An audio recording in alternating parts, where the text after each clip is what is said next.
There are lots of tech founders that have no business running a company. They have a great idea. They were a good engineer. Maybe even you're good at product.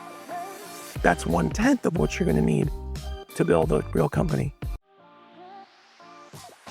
Welcome to SaaS That App, building B2B web applications, the podcast where we share real-world stories, practical advice, and tech insights for those building or thinking about starting a tech-enabled business. I'm your co-host, Aaron Marchbanks. And I'm Justin Edwards. Each week we bring you the stories, strategies, and insights you need to build your SaaS or tech-enabled business smarter, not harder. Let's dive right in.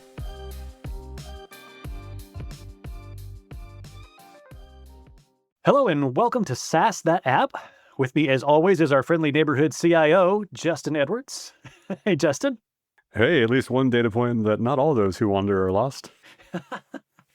And our guest today, Joe Kowalski, is the managing partner of SaaS Labs, where he brings 2 decades of SaaS experience to help new startups get off the ground, get some advice.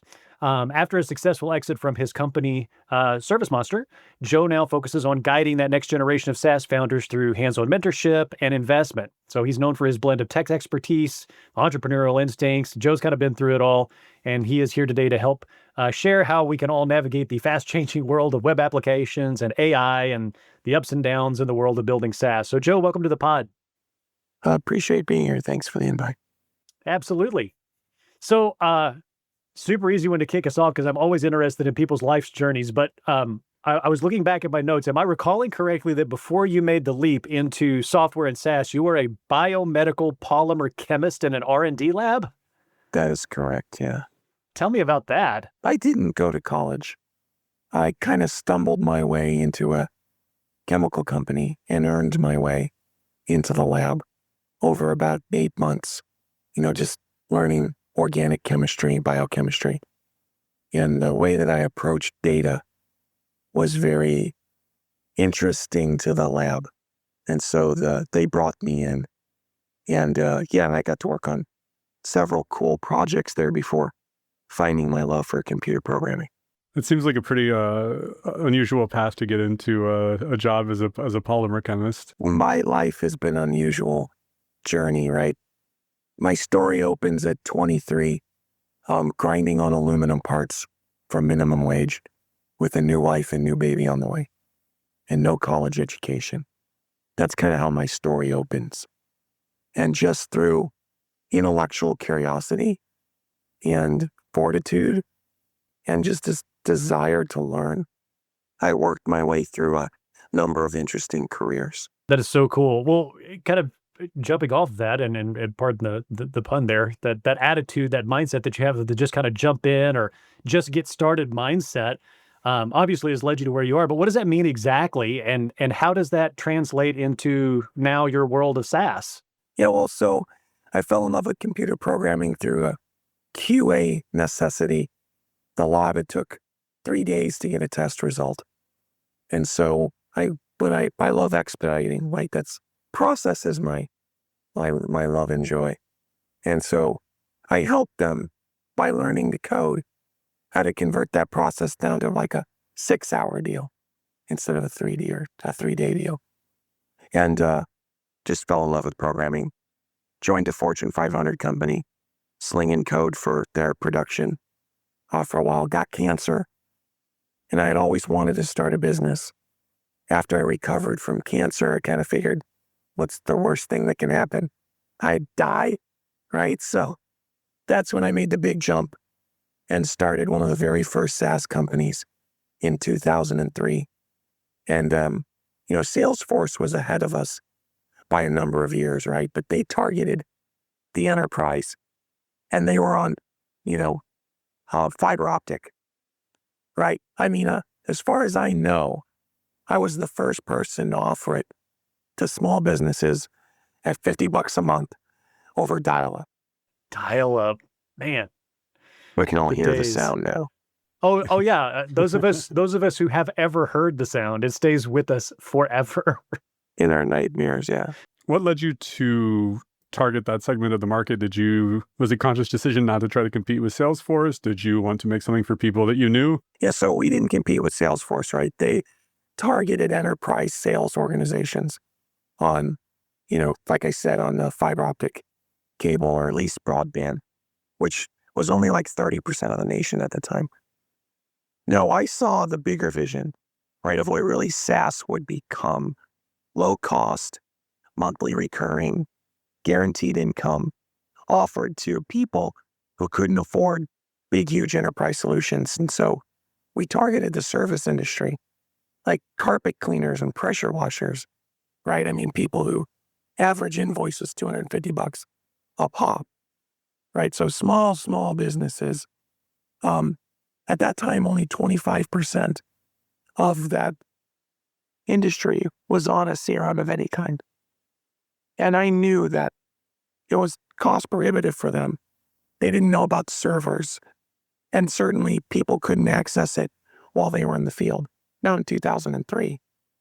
But I knew that was coming, right? And so we built over 4 years all of the infrastructure that we take for granted now: recurring subscription charge engine, CRM, SEO, analytic engine, usage, like all of the stuff that we have to have to support the building of a product.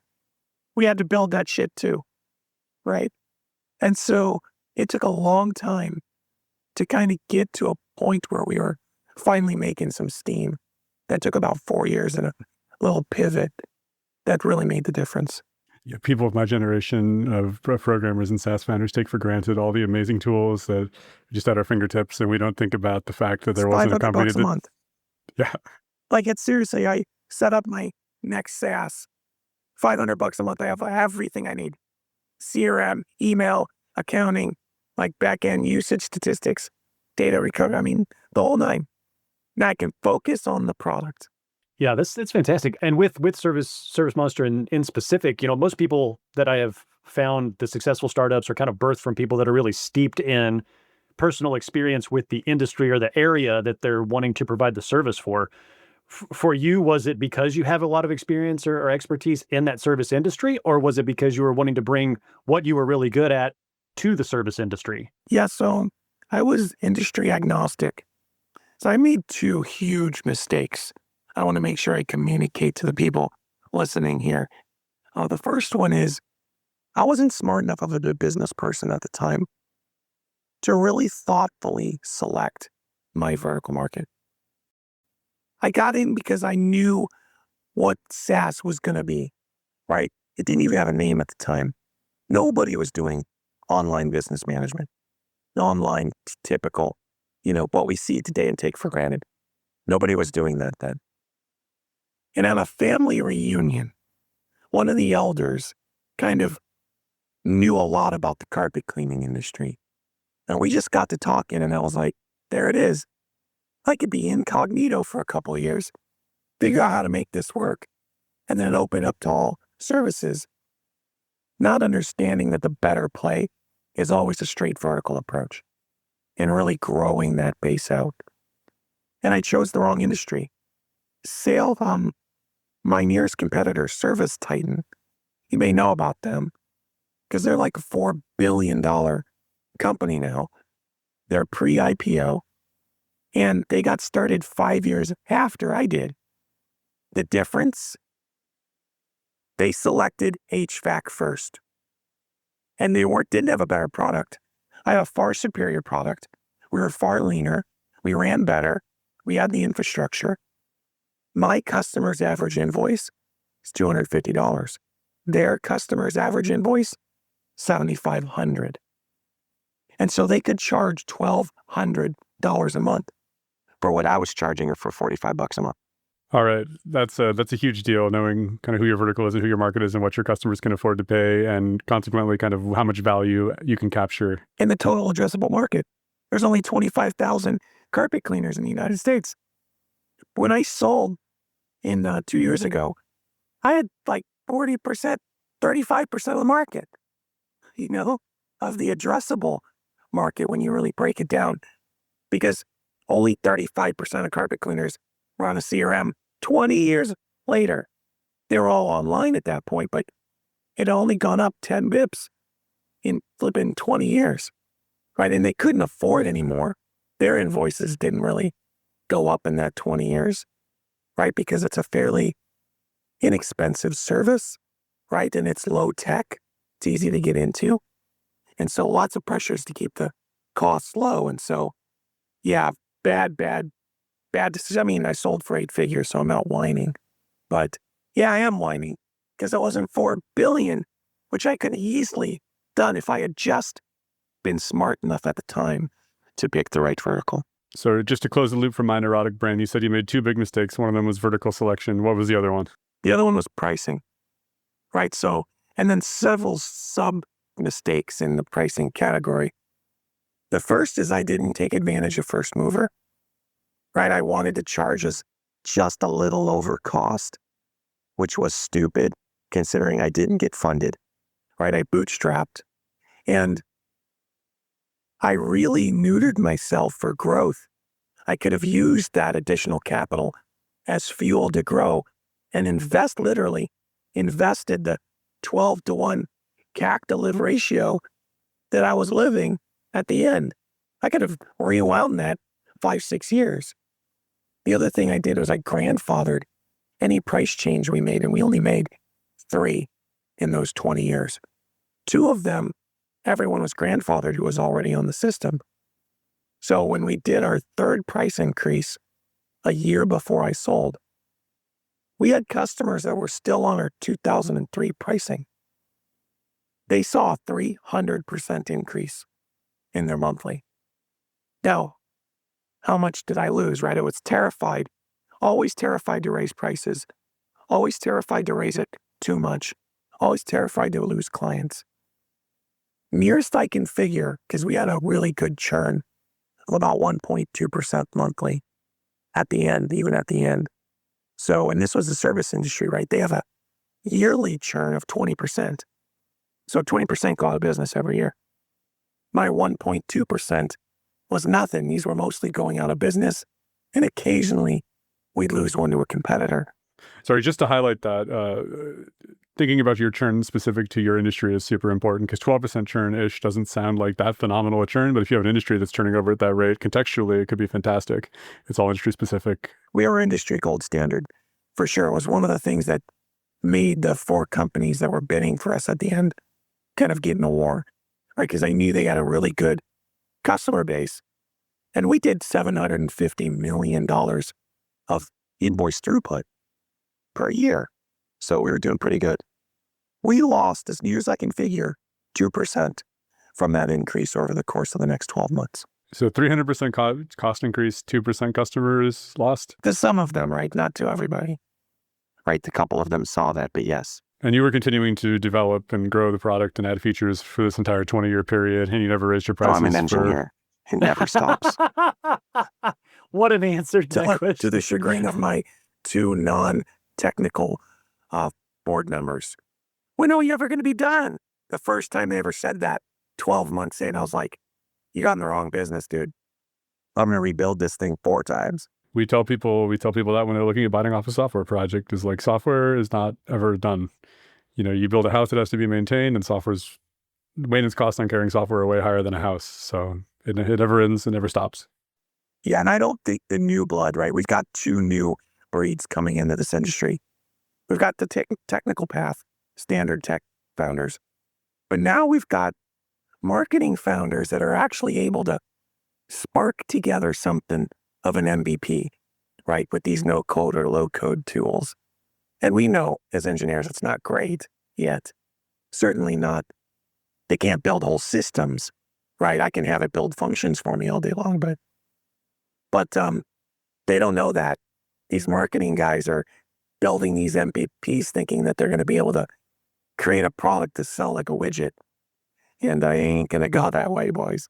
Yeah, that's a lot of wisdom right there, and kind of the irrational exuberance of the AI kind of environment we're in today. There's a lot of exuberance that I would call irrational around AI and what it's going to be capable of in the next 5 to 10 years. So I love that point. I think that you're spot on. Yeah, there's a lot that surrounds that for everybody that's involved in the play of that too. Because from the development perspective, obviously it's it can write code to a certain extent, but unless you know as an engineer what it is you're getting back, you don't know if it's good, bad, or ugly. And then on the other side of that, to your point with the marketing folks, you don't know what you're getting really at all. And it's like, well, look, it just spit out code and it's supposed to do this stuff. So cool.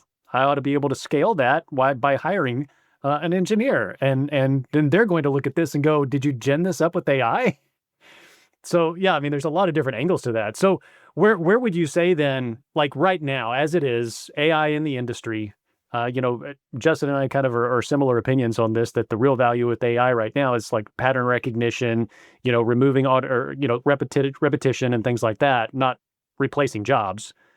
But what would you say is the opportunity for AI right now in these web applications or in these startups or in the minds of these founders? Yeah, so I have an evolving attitude on this. With each version that, DeepSeek or OpenAI kick out. So the baseline, where we're at today, if you're an architect with, deep technical knowledge, you've just turned a 10x engineer into a 100x engineer. Right? If you know what you're doing, you can read the functions. Like I can scaffolding an entire ServiceMonster replacement in a day. And I can have AI spit out my web API RESTful backend pretty easy because I know what I'm doing. I know how to ask it to build Legos and then put those Legos in place. If I don't have an architectural background and a coding background, there's an illusion that it can build a system for you. And then you're just in deep shit, not knowing what the hell is going on when things go wrong, trying to hand that over to real engineers. It's a mess. It's like a plate of spaghetti is how we used to talk about it in the old coding world. And engineers are always able to do more. But that's the opportunity. Because what's happening is a lot of out-of-work engineers now have a real ability to build a micro-SaaS. And what do I mean by micro-SaaS? I mean a 3 to 5 million ARR that's worth $15 to $20 million on the market easily. If you've got a 1.5% monthly churn or better, 70% COGS, and you've set it up on a lean staff. And I see those popping out like potato chips.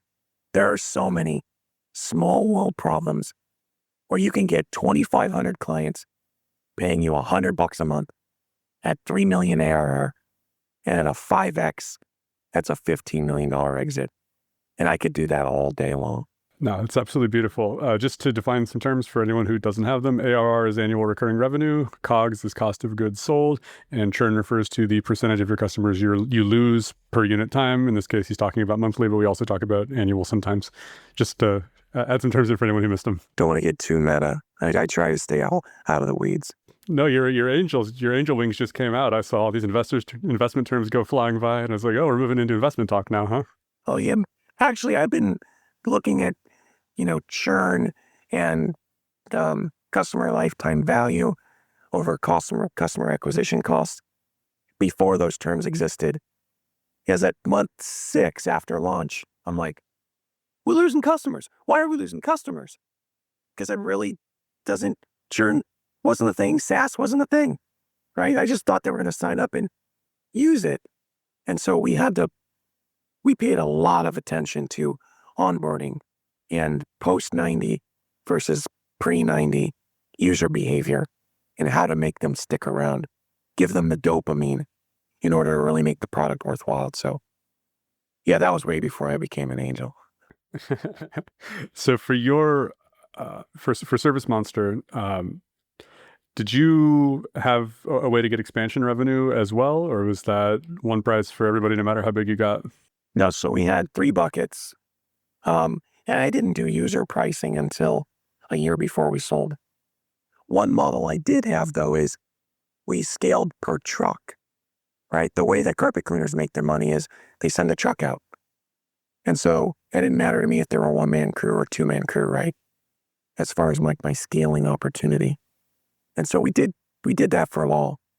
But I tell you, I mentioned the pivot at year 4, which actually got us to profitability which was revenue expansion in a different way. Because I realized one of the things that made them stay was a good marketing engine within their CRM tool.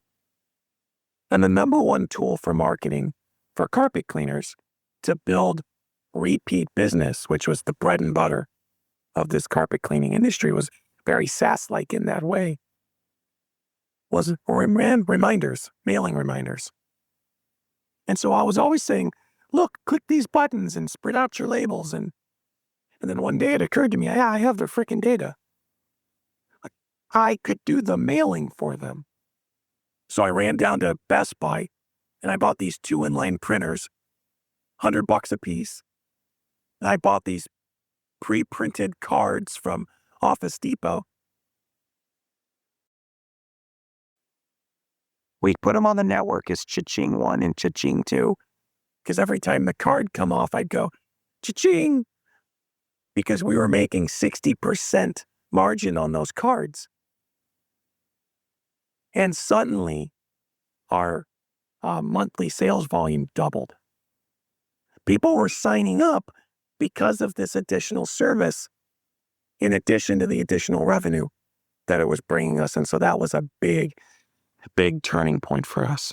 That's amazing. Yeah, you got the captured audience right there already, or a new hook And into the data. into a new one. Yeah, and the data. Right? They didn't have to do anything except go approve. And then I'd print the cards. We'd put them in an envelope. I had a team stuffing and stamping them of part-time college kids.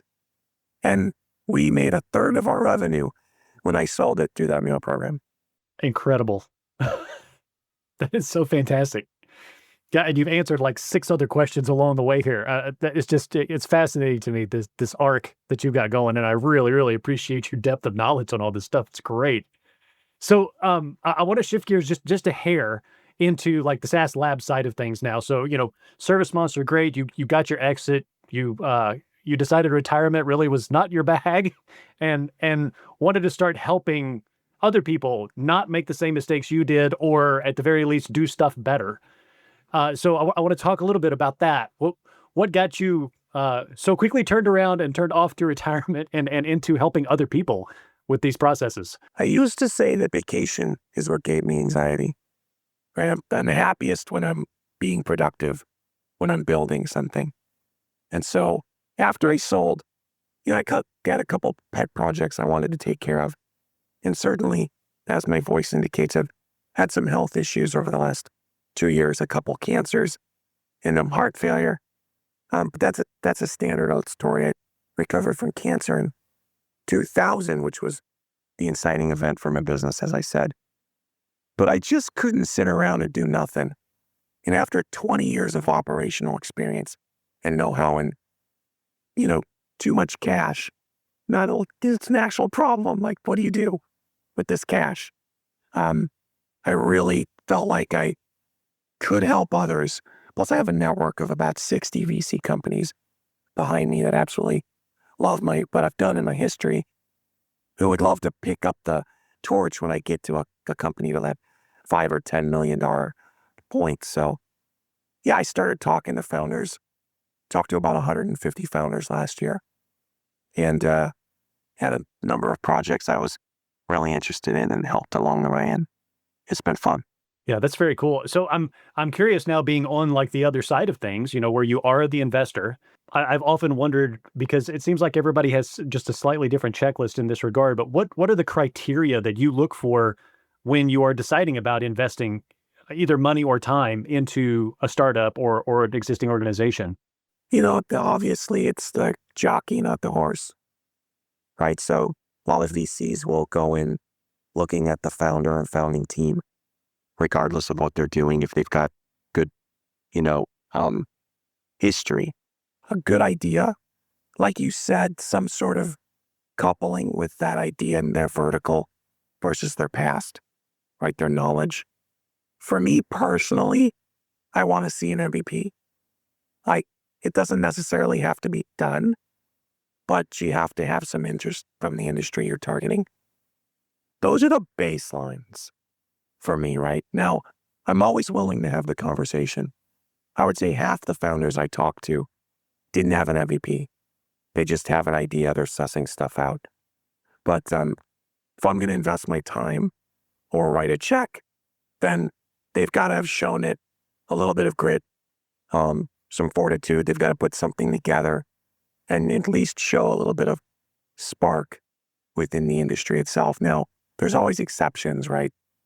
Like, for instance, I'm really looking at ATP right now for myself to build something new. And nobody in their right mind would throw money against that at the moment, because there's no good way to show traction other than just point to the 35 million users on Blue Sky. Other than that, you can't guarantee traction until you have something in the public eye. And even then, I think I'm playing a long game like I was back in 2003. All right, so that's when you got to help me out with, Joe, because ATP is Association of Tennis Professionals to me. So help me out. So ATP is a protocol that Blue Sky built.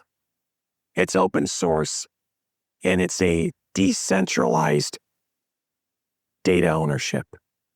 They focus on social media, right? And so you're decentralized. The creators, the content creators, when they're posting through Blue Sky, but they're really posting on the ATP network. And they're posting microblogs, right? That's how Blue Sky classifies themselves.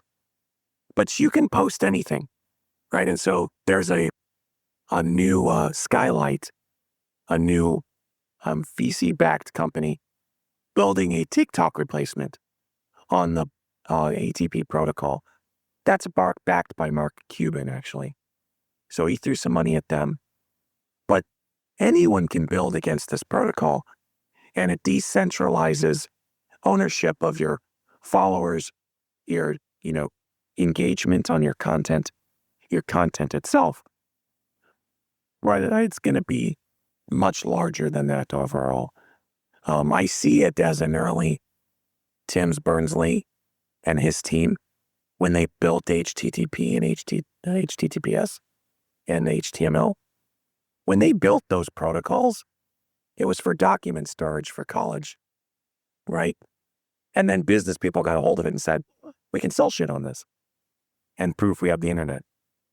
So I know decentralized protocol is going to win eventually. My money right now is ATP is the only game in town. They're the one with the large user base. They've got large financial backing, and more companies are getting VC funding. And so I think it's a smart play to think, if you want to play in a decentralized network emerging in the future, ATP is a good call. Awesome. Thanks for the lesson. Not a space that I've played in. So thank you. Super interesting. To do more research into that. Yeah, that sounds really interesting. Well, you had talked about the long game there, and you've kind of had that viewpoint, obviously, since the turning point in your own life, but sometimes too long. Yeah. Sometimes too long. Yeah, but in a general sense too. And I'm sure that you had those conversations with founders and with startups. I mean, everybody in some way, shape, or form needs to have that long view. So how do you help coach those people on, keeping the long view in mind, but also being able to stay flexible and pivot when things don't go quite according to plan, or there is a shift in the market, or new technologies become available? I mean, adaptation is a big key, right? If you're going to be a founder, you've got to be willing to adapt. The hard part is either staying too long or not long enough.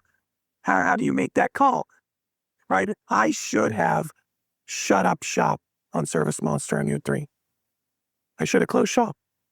Like, we were clawing. I was making huge sacrifices on my family, my income, my time. By year 5 or 6 rolled around, I would have made way more money if I would have got my, what do they call it, my FANG jacket, right? If I'd have worked for Facebook or Google or Amazon, which would have been easy for me.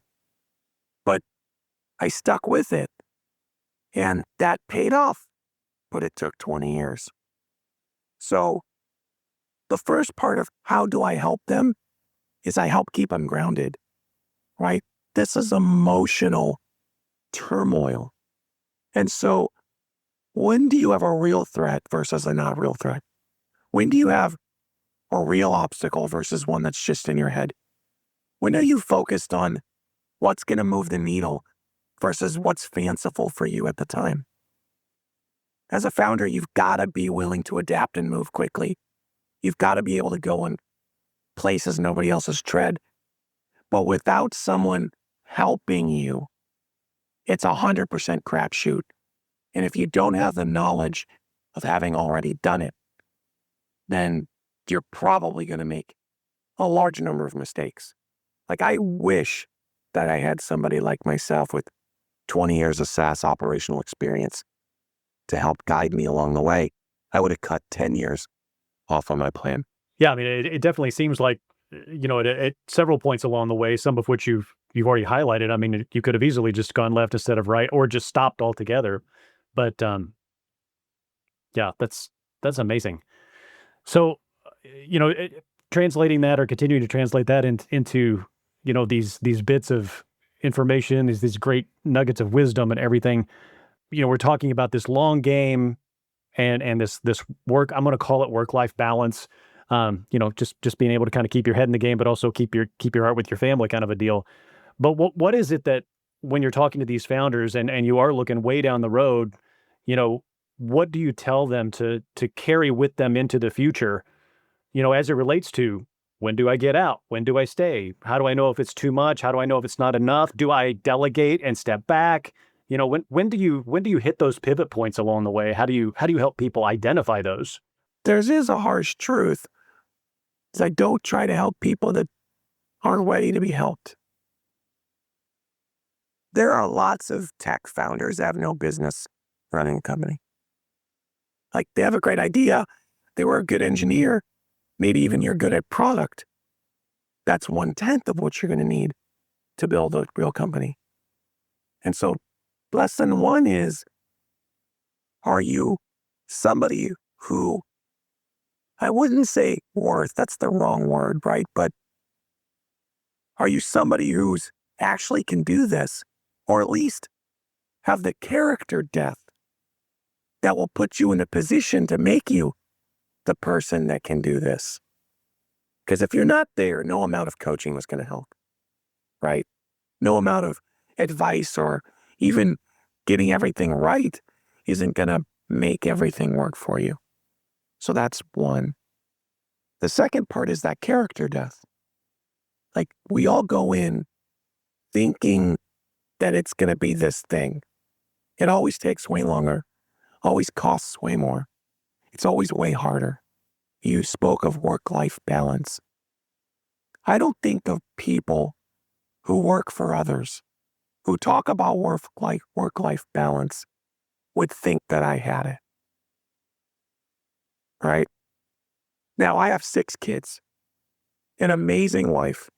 We homeschool. She has never had to work in our marriage. So I have some privileges there, like I would fully acknowledge. And I never missed a kid's birthday, right? That was important to me. But I worked lots of weekends. I worked through the night, lots of nights. I sacrificed extracurricular activities for my kids because I couldn't afford them, because I wasn't taking a big enough salary compared to what my salary was like when I was working for other people. Doing this as sacrifice, sacrificing yourself, your time, your emotions. So you better have a great partner, a life partner if you're married, because this disrupts marriages way too often. And if you really want to win, a 40-hour work week can cut it. You've got to be thinking about this when you're cutting the lawn, before you go to bed at night. When you wake up, you're grabbing on the phone, looking for engagement from potential leads. Like, it's a deep engagement and committed thing. Can you do it at a 40-hour? I consider that kind of a part-time founder effort. I don't know. I've never seen it. Realistically. Now, after you get to a certain point in your business, that changes, right? Once I had about 14 or 15 employees, I had enough layers, right? And enough people handling the things that go day to day, or watching the clock, or would wake up and if alarm went off, right? If your systems went down or something. But until you get there with like $1 million and $1.5 million in the ARR, there's no work-life balance. You got to build it out. And you got to have the right temperament, right attitude. And it sucks. And it's hard. But that's just her reality. Yeah, but at the end of the tunnel, there's potentially an 8-figure exit. So, you've got that to look forward to. Well, it's not a train. It's not a light at the end of the tunnel. It's a freight train headed your way. You got to figure that out before you get off the track. Yeah. So, I've got to ask, I have to wonder, worth it? Would you change anything looking back on that? %. I wouldn't change anything. Okay. Now, here's the thing. I'm built that way, right? I'm built to do those nights and weekends and be sustained. I'm not draining energy when I'm working on a model. I'm getting energy, right? And so that's big. I'd like to think I didn't really make any mistakes with the family. My wife and I are still happily married. We're loving life at this stage in our life. And, my children seem to be happy and well adjusted, but that's a conscious effort, right? What I sacrificed was my leisure. I didn't sacrifice my family. I didn't sacrifice my work. I sacrificed the video games, the football games, the going out to, sports events, the golf, all that crap I didn't ever care about anyway.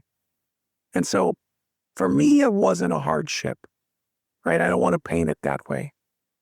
The one mistake I did make that I do regret is I got involved with the wrong people, my business partners. Like, I'll never do business with any of them again. And I don't want to talk too deep into that. But I will caution those, don't take the check just for the money. Make sure you're aligned on ideologies, on worldview, on direction, and make sure the people who are writing that check actually can provide some value aside from that check, right? Make sure that they've done what you seek to do, that they can advise you around those dark corners or dark times. And there's plenty of us out there that fit in that category, but there's lots more out there that don't. That'll be happy to write you a $50,000 or $100,000 check that you'll be stuck with for 20 years. That'll be nothing but a pain in your ass.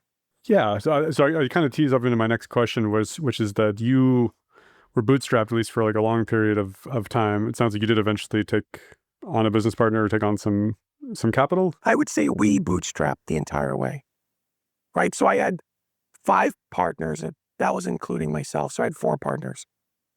2 of them were working members, right? They were there for the whole time, 40 hours a week. Good, bad, or indifferent. 2 other were non-working partners. 0 technical knowledge, 0 technical background, but they were friends and family. They really, really wanted in. And it was nice for us to have a little bit of cash at the time. And so that was it. That was the ownership of the company. That was the cap table. Same cap table when I sold 20 years later. And so that was the makeup. We never took VC funding. We never got loans. So we bootstrapped, we were self-funded, and that was the group. Would you say this because VC funding wasn't something that you simply just didn't need, or is it because it was something you were trying to avoid or didn't want? I would say 3. We didn't think we needed it, so it was hard to go after it and give up the percentage. But we could have gone a lot faster. 2, I was trying to avoid it, right? Because I already knew what these pricks were doing. I didn't want new pricks. You know what I mean? That wasn't going to work for me. And I wasn't 100% sure what to do with the capital, right? My mistakes were early on. Wrong industry, wrong pricing. Like, you don't fix those just by throwing more capital at it necessarily, unless you want to just pivot the whole thing to a whole new industry. And I wasn't smart enough until it was too late, until it was 5-6 years down the road. Okay, so contrasting your kind of experience with bootstrapping and having the same cap table from start to finish, with what you're doing now, where you are helping people both with resources and knowledge and from your wealth of experience, but also with money. I guess, how do you kind of marry those together, or what would the you from today who's doing those investment and that advising say to the you from back then who was going crazy?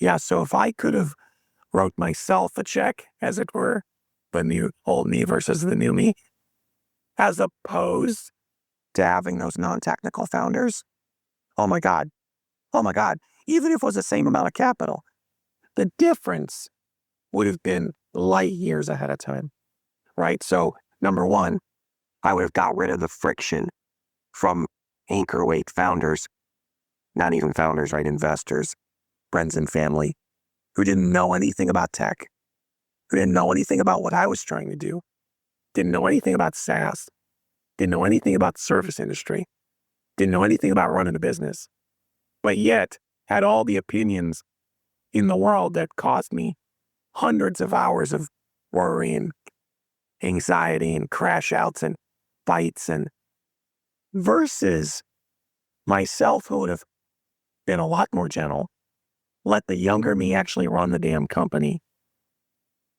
but would have hedged the bet, would have shown the years of experience, the decades of experience in multiple facets, whether it's deployment or development or, marketing or teamwork or team building or hiring or building sales teams and support teams and infrastructure, like that would have been invaluable. So that's how I see it. I see, how can I find those rare nugget opportunities of a young myself and get in before they get the bastards that they don't want and help them accelerate that next stage. That's how I resolve the two. I'm trying to help the younger me. So, Joe, what's next? What's next for you? What's next for, I know you spent a little time talking about like micro-SaaS and microservices and things like that. Where are we going? Yeah, so I'm watching the micro-SaaS explosion, right? I mean, 150 founder meetings, and the only thing I did was post about 40 TikTok videos, right? And then, and so I'll do that again. I'm turning the lights back on to SaaS Labs here. I'm probably going to do a $200,000 fund. And I'm also looking at building. For the last 2 years, though, I've been focused on my health.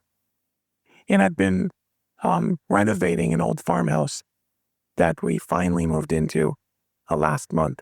So that took a year. So that was a major project.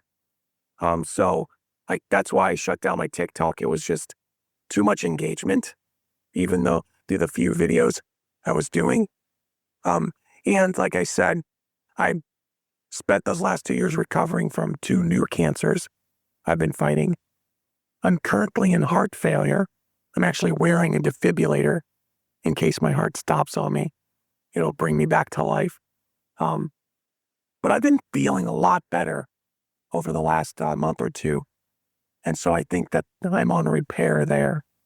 So house being done, health finally, I think, on the mend, which, side note, could be a benefit to young companies, right? They get the wealth of my knowledge if I engage with their company. And I might not be around all that long. So they might not have to do the payout. There's a pitch right there. That's a pitch. What's your differentiator? Well, That's right. When we talk about longevity risk, that's usually not what we're considering. Yeah, no, it's not. And obviously a little tongue in cheek there, but yes, I think that's where I'm at. My health is better. My personal projects are finally winding down. And I'm itching to both build and start talking to founders again. yeah, the fire's definitely there, my friend. I can see it. I'm so glad to hear about the health stuff. Having turned a corner yet again in your life. You and I have a lot in common in our history as it relates to that, as we talked about on our briefing call. But yeah, I'm really glad that things are leveling out for you, and I'm very excited to see what you are going to do next with those things. I say your passion is there, and obviously the knowledge is. So you marry those two things up, That's terrific. Yeah. And now I've got resources. Kind of Yeah, that helps too. Kind of getting to the end of our time here. I definitely would like to have you back to go into a more specific topic in the future. You obviously got a vast amount of knowledge, and really appreciate you taking the time to be on. This has just been great. I appreciate that, Justin, Aaron. Thank you so much. Absolutely. Just really appreciate you taking time and sharing your time and your talents and your wisdom here. So we have been talking to Joe Kowalski, managing partner of SaaS Labs. Joe, where and how is best for people to reach you? SaaSLabs.net. That has the link to all my socials. I hang out on TikTok more than any place else. I just love that place for as long as it's going to be around. Of course, I'm on LinkedIn as well. Very good. As always, thank you to Justin, helping guide the convo there. And a very special thanks, as always, to our listeners. If you like what you're hearing, have ideas for the show, just want to tell us what's on your mind, throw a review our way. Hit that subscribe if you're inclined, and we will see you all next time on SaaS That App. Thanks for cruising along with us on SaaS That App. We hope you grabbed some insights that were inspiring, actionable, or at least entertaining. If you enjoyed the show, don't forget to subscribe and leave a review. Until next time, keep building, keep growing, and keep those apps sassy.